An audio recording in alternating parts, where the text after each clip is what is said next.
and welcome back to the most amazing channel on the internet. I'm your host Rebecca Felgate, and today we're talking about the top 10 holiday urban legends. So before we get top 10ing, I want to talk to you about Christmas because it's almost here and I am so excited. With my favourite holiday fast approaching, it is time to start thinking about buying gifts for loved ones. And luckily Christmas has come a little early for me. I was given the greatest gift. The gift of MyHeritageDNA. Now the best thing about this is that it is such a unique gift and actually gives you something really personal. It opens doors to your heritage that may otherwise have been closed and forgotten. For those of you who don't know MyHeritageDNA, it is the most global DNA service with a huge database from all over the world. They've got 42 unique ethnicity regions. Now this is definitely a gift that really stands out from all of the others. Now I wanted to try out the box as I am fascinated with history. I'm from the UK but I live in Canada and I wanted to know more about my ancestry and where I'm from. MyHeritageDNA allows us to discover our ethnic backgrounds and find new relatives that we didn't even know we had. How cool is that? The whole process was so easy. All you have to do is register your box and swab the inside of your cheek. There's no spitting or blood taking or anything gross like that, just a bit of swabbing. You then send your sample back in the post and wait for the most exciting email you will get all year. This is also a completely private and secure service. One of the best parts about this box is that it is super affordable. MyHeritageDNA offers the most affordable price in all of the major DNA companies, and like I said, it makes a great Christmas gift. If you want free postage, then please use the coupon we have in our description box. You can also learn way more about MyHeritage over on their website. And also make sure you guys stay tuned to the end of this video as I will be sharing with you my own personal results. I'm so excited. Let me know in the comments section down below what you think my results will be, and let's get right into today's video. Alright, back to the holiday urban legends. Coming in at number 10 we have the Hanukkah Goblins. So the Hanukkah Goblins is a popular story in Jewish culture about a number of dastardly little goblins who have taken over a synagogue and are stopping people from celebrating the holiday. Each year they blow out the menorah and basically stop the magic of Hanukkah. That all changes when Herschel of Ofstrel comes to the town and fights off a different goblin each night. In the end, he has to face up against the Goblin King, who sadly isn't David Bowie. The story is actually a popular kids book created by Eric Kimmel, but it's become so ingrained in Jewish culture and tradition that this time of year it's basically become an urban legend in its own right. Parents will often talk to their children about the Hanukkah Goblins as if they're real. Coming into number 9 we have Pierre Fouettard. A lot of you guys may have heard of the legend of St. Nicholas. Good old St. Nick was a kindly chap. He helped a widowed man provide a dowry for his daughters. From the legend of St. Nick, Father Christmas and Santa Claus were born. Unfortunately though, St. Nick didn't keep great company. Accompanying St. Nicholas every year as he is celebrated in Europe, there is often a character called Pierre Fouettard. What is his deal? Well, he was a butcher who decided to rob 3 wealthy young boys as they travelled to a boarding school. Not only did he rob them, he chopped them up and put their bodies in a barrel.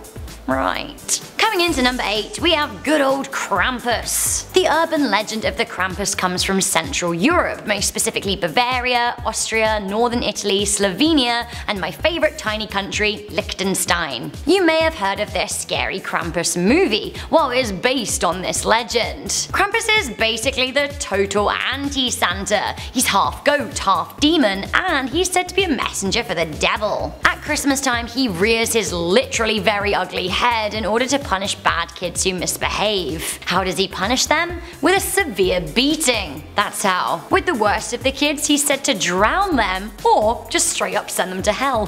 Fun. In Europe, Krampus night is celebrated every 5th of December. People go out dressed like Krampuses. Krampi? What's the plural? The problem is with Krampus night, the Krampus parades and celebrations often get people a little carried away. They actually beat people up while they're in character. Scary on a mythical level, but also a very real level. Coming into number 7 we have Hans Trapp. Hans Trapp is an anti-Santa like the Krampus, but he is more human-like than the devil goat, although he's just as scary. In Alsace and the Lorraine regions of France, Hans Trapp comes to visit over the holidays. He is portrayed portrayed as a terrifying scarecrow who comes to worry children. He comes to basically scare them into good behavior. Legend has it that he was a real man, an evil man motivated by greed. He was said to wait in fields dressed as a scarecrow and prey on children. It is said that he was amid eating a young boy when he was struck by lightning and killed, perhaps in an act of God. He still emerges each year to frighten bad kids, but these days he's only said to be a ghost.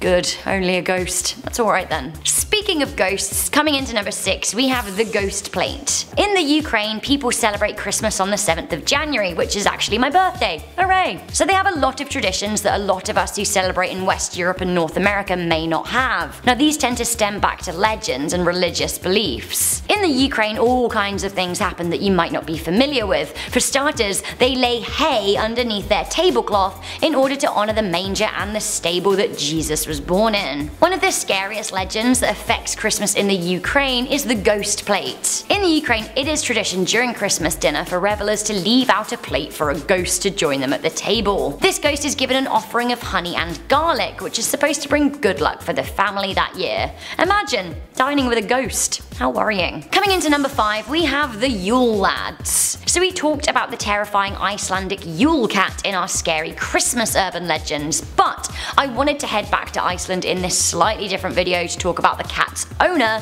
the Yule Lads. The Yule Lads are a bunch of 13 lads. They're tricksters and they're often depicted as being creepy and foreboding. I don't like them. Amongst these scary looking men who are like demented versions of the 7 dwarves, there are a number of food thieves, a sheep harasser, a character concerningly called Meat Hook, another called Window Peeper, one called Doorway Sniffer, and Sausage Swiper. Make of that what you will. There is one called Candle Stealer who also stalks children. Creep. It seems that these super creeps leave rotten potatoes on your shelf if you've been bad. Not to mention their pet cat eats people. Get out of here, Yule Lads. Coming into number 4 we have Japan's Icicle Woman. In traditional Japanese culture, they don't celebrate Christmas. They've got a different holiday in December called Omisoka, which is a celebration of the last day of the year. Other than that, the Japanese do get in the spirit, although it's not a religious thing for them. They do have plenty of wintry stories. There is one particular legend that jumps out that is told over the holiday season. The story goes that a man was looking for a wife, and so far he couldn't find anyone suitable. One day he was looking at the icicles that were hanging under the eave of his home and he swooned. I don't know, he found the icicles attractive, which I think's a little bit creepy. He decided he wanted a woman as slender and beautiful as an icicle. It seemed he wished it, and then it was so. He found a woman who seemed to be the embodiment of an icicle, only he didn't know that. After a while, he thought that it was weird that his wife never wanted to take a bath. He then forcibly made her have one, and she melted and died. The end. Thanks, husband. I say the end, there is actually another version of this story that's just as scary. It involves the woman disappearing in the spring, then her husband just moving on really quickly, marrying someone else. When she comes back in the winter, she was devastated and stabbed him through the heart with an icicle. Either version of the story. Cheery ending. Coming into number 3 we have fortune telling in Russia. The holiday period is a very mystic time in Russia, which has historical roots in fortune telling. It seems that over the holidays, people, mainly females, try to delve deeper into their futures. Girls will often sit in front of the mirror with a candle, Bloody Mary style. At midnight they'll look into the mirror and say, "My future husband, come to me to have dinner." The man is then supposed to appear in the mirror, but when you see him you're supposed to say "get lost" in case the spirit breaks free of the reflection realm and causes havoc in your real life. Honestly, I think it's kind of rude to summon your future husband for dinner and then tell him to get lost. To me, it also sounds kind of spooky. I don't know, I don't like it. Also, people burn paper on plates and look at the shadows it makes on the wall. The shadows all have different meanings, but if you get a crow, it is very, very bad luck indeed. Coming into number 2, we have the death candle.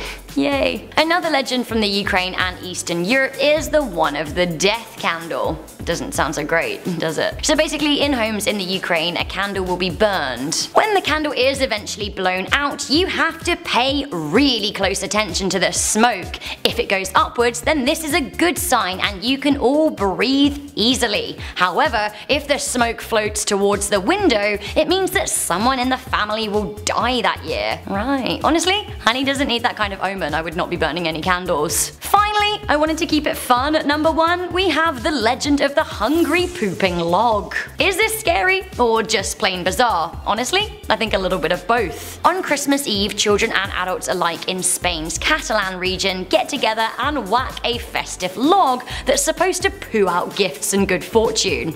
Right. The tradition begins on the 8th of December, where families supposedly feed the log. Then they cover it with a blanket to keep it warm and comfortable. They then also draw a smiley face on it and give it a hat. On Christmas Eve, they get together and hit it with a stick, and they have a little sing-song. The song translated into English goes, "Poo log, poo nuggets, hazelnuts and cheese. If you don't poo well, we'll hit you with a stick, poo log."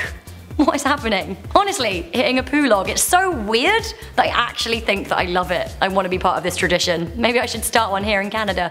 Everyone will think I'm crazy, but that's fine. Okay, it's the end of the video, and I guess you guys are all wondering what my results were. Well, let me share them with you so you can see. That's right, I'm basically fully English. Over 95% straight up English. I absolutely can't believe it. So as you guys can see, my MyHeritageDNA test told me that I am 95.6% English to be precise, and 4.4% Eastern European. Now the test also identifies people you might be related to, so now I think I'm gonna make discovering my family tree my 2019 project. The DNA testing experience doesn't end when you open the box. It continues way beyond the results level. You can spend endless hours researching your roots with the DNA results. When DNA results are integrated into a genealogy platform like MyHeritage, you not only get a list of DNA matches, people who are likely related to you based on your DNA similarities, you also get clues from family trees to help you discover more about your own family. You can find people who are likely to be your relatives based on similarities between their DNA and yours. I'm just gonna go out there and say it, MyHeritage isn't just a DNA service, it's also a platform for family history and research that includes many features,